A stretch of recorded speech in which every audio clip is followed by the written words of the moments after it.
미국 전문가 채널 시청자 여러분 안녕하세요. 저금리 시대라 그런지 부동산 전문가분들께서 요즘 집을 보러 다니시거나 집을 구매하려는 분들이 굉장히 많다고들 합니다.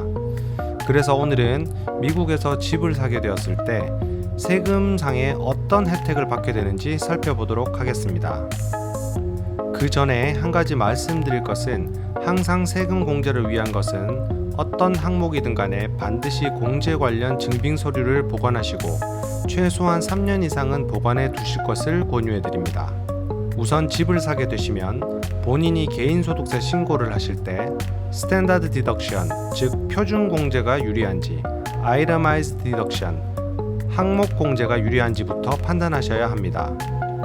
실제 표준 공제가 더 유리하여 세금 정산을 하시는 분들은 집을 사게 되었을 경우 세금 혜택은 따로 없겠으나 항목 공제를 사용하시는 분들은 지금부터 더욱더 집중하셔야 합니다. 좋아요, 구독. 우선 첫 번째 세금 혜택입니다. 모기지를 받게 되었을 때 융자받은 모기지의 이자 공제입니다. 원금이 아닌 이자가 공제가 되며 2017년 12월 15일 이전에 구입한 경우는 융자금액 100만 불까지, 그 이후라면 75만 불에 대한 이자가 공제됩니다.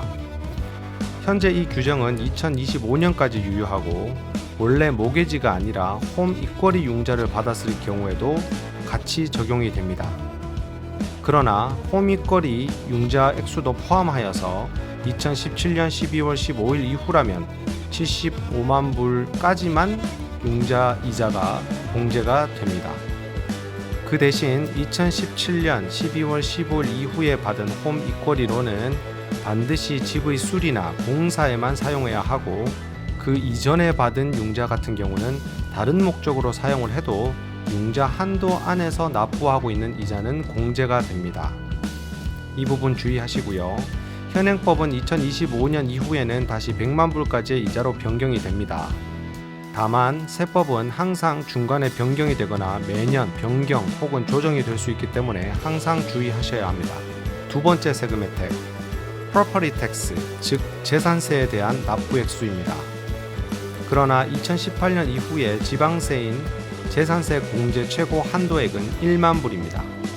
즉 내가 살고 있는 타운의 재산세가 비싸서 10,000불 이상의 지역에 세금을 납부했다고 해도 공제가 되는 최고 한도는 10,000불까지만 공제가 된다는 뜻입니다. 세 번째 세금 혜택, 모기지 융자나 재융자를 받을 때 모기지 이자율을 낮추기 위해서 은행에 일정 정도의 수수료를 내고 포인트를 구매하는 경우가 있겠습니다. 이 포인트 역시 공제 가능한 비용입니다. 정확히 모기지 이자율 하락을 위한 디스카운트 포인트에 대해서만 세금 공제가 됩니다. 네 번째 세금 혜택, 홈오피스 공제입니다. 미국 같은 경우는 집에서 창업을 하여 집에 오피스를 두고 사업을 하는 경우 집에 관련 있는 전체 비용 중에서 관련 사업용 공간으로 인해서 사용되는 돈은 공제가 됩니다. 다만 현실적인 부분에서 이 부분이 증빙하는 것이 매우 어렵기 때문에 홈오피스에 대한 사진이나 관련 비용에 대한 증빙 자료, 사용에 대한 여러 가지 증빙 자료를 잘 보관하시기를 바랍니다. 다섯 번째 세금 혜택, 의료 목적상의 집을 개조한 비용입니다.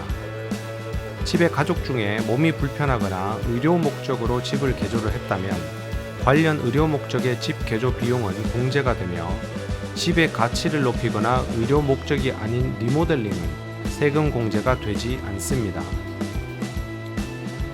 이 외에 집에 대한 데미지 방지를 위한 집 보험은 공제가 되지 않고 집에 대한 유틸리티 납부액도 공제가 되지 않습니다.